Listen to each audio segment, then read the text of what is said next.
Olá pessoal, estamos aqui para mais uma aula de processamento digital de sinais.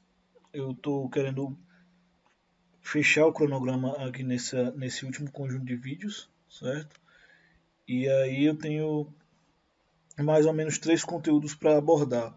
Seria essa parte de transformada discreta de Fourier, que eu vou falar um pouco sobre o conceito teórico e mostrar uma implementação computacional e falar sobre alguns tipos de filtros, certo? Filtro Butterworth, Chebyshev e alguns filtros de janela.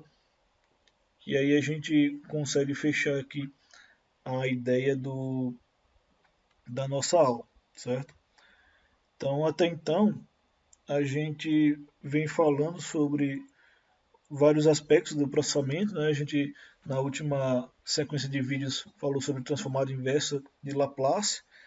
Eu não falei sobre o método da inspeção, nós fomos já para a decomposição em frações parciais, e aí mostramos como é que a gente resolve utilizando alguns métodos de decomposição em frações parciais que tem, né, num outro conjunto de vídeos que eu já fiz para transformar de Laplace.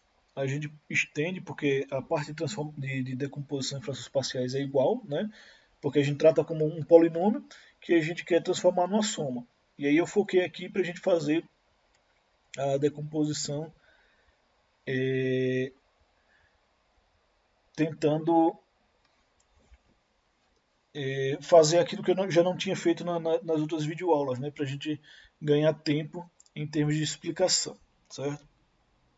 Então estou tentando sempre complementar, né, com outros vídeos que eu já coloquei, porque aí a gente ganha tempo para falar de outros assuntos, certo? E eu quero colocar numa quantidade limitada aí de vídeos. E quem sabe depois eu não estenda a explicação falando mais detalhadamente sobre alguns aspectos. Então, transformada discreta de Fourier, né? É evidente, né, a importância da análise de sinais do domínio da frequência e nas análises que a gente fez antes, a gente usou uma forma analítica e não numérica, né? E o principal problema de uma representação computacional é que a gente, no computador, a quantidade de memória que a gente tem é finita, né? Então a gente não pode e não tem como a gente armazenar informações infinitas aqui, informações contínuas. Então, a gente precisa discretizar essas informações e colocar no computador, né? Então os sinais do mundo real eles não são finitos, né? Então seria um erro assumir zero para as amostras fora do intervalo de definição da transformada. Uma opção seria obter as amostras da transformada nas frequências desejadas e arcar com eventuais distorções. E aí a transformada de discreta de Fourier é uma solução desse tipo, né? A gente vai pegar um sinal, né, e vai assumir um erro para fazer a transformada a partir desse sinal que a gente coletou, né? E vai fazer a transformada de Fourier a partir desse sinal que a gente coletou, um sinal discreto, e vamos obter a representação em frequência desse sinal, certo?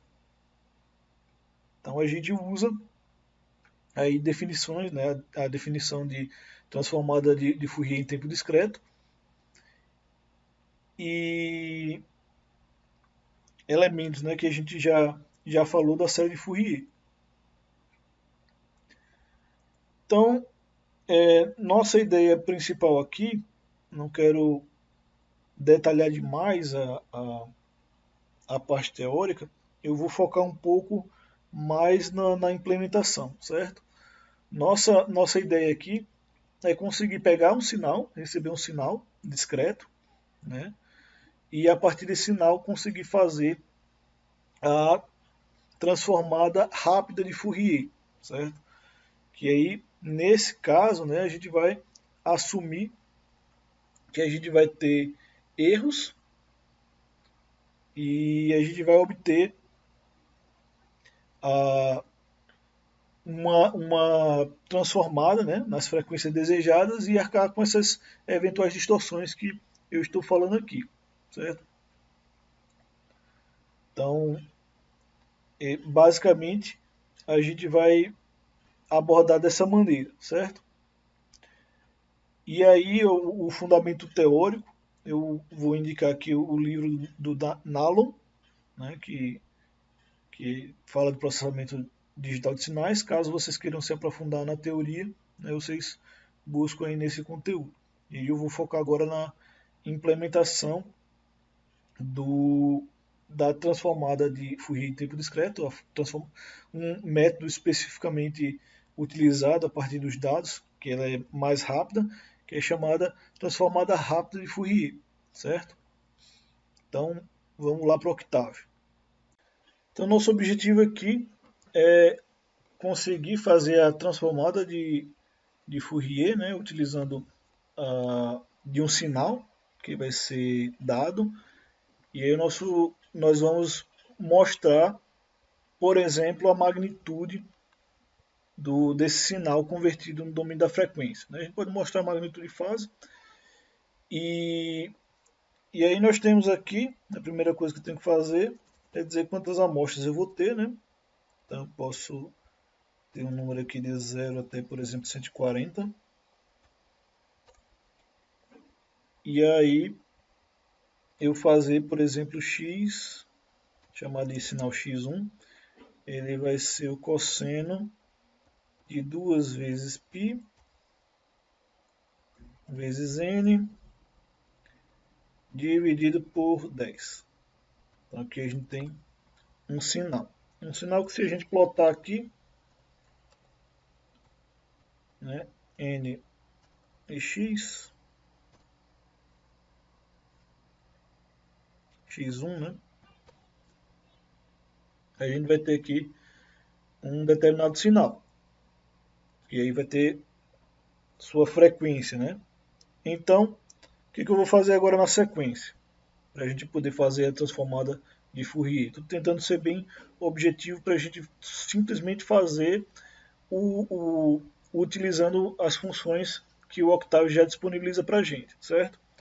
Eu vou dizer em quantas amostras eu quero separar o meu sinal lá na FFT, certo? Que vai ser 2048, por exemplo. E aí eu vou pegar aqui o meu sinal, o sinal convertido, vou chamar de X maiúsculo, que é a nomenclatura que a gente costuma usar. E eu vou pegar aqui nesse X maiúsculo apenas o módulo, certo? Poderia pegar o módulo e a fase, né? Mas, enfim. Então aqui eu vou ter x1 e n. Então aqui o meu x agora vai ter apenas a parte, o módulo, né, da transformada de Fourier do sinal. Então, como eu só tenho uma frequência, né, vai aparecer um grande pico em uma frequência específica. E aí, quando a gente visualizar lá, vão aparecer dois picos, porque ele vai ser simétrico, né, o sinal. Lá. Mas, enfim. Então aqui, só para a gente conseguir plotar direito, eu utilizo essa função FFT_shift, que vai organizar os valores em frequência do jeito que a gente precisa, certo? E aí eu vou criar o vetor de frequência, que vai ser de menos n sobre 2 até n sobre 2 menos 1. E isso tudo aqui vai ser dividido por n.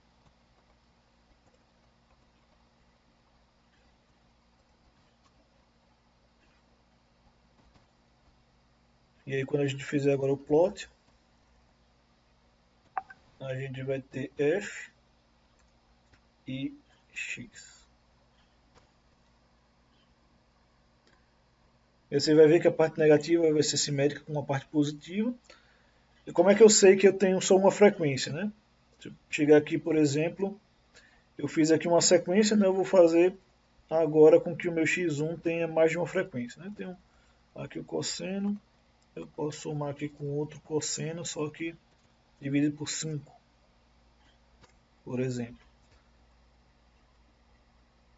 Eu vou fazer de novo a transformada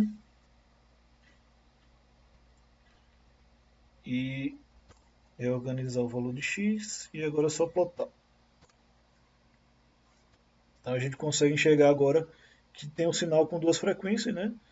Que é correlacionado aqui a esse né, valor que está dentro do cosseno. Ok? Então, foi uma explicação rápida sobre como fazer a transformada de Fourier, porque a gente vai precisar visualizar e associar esse sinal aqui, né, com o valor da frequência para poder projetar os nossos filtros, certo? Então, lembrando aqui que a gente pega o valor de 0 a π, né?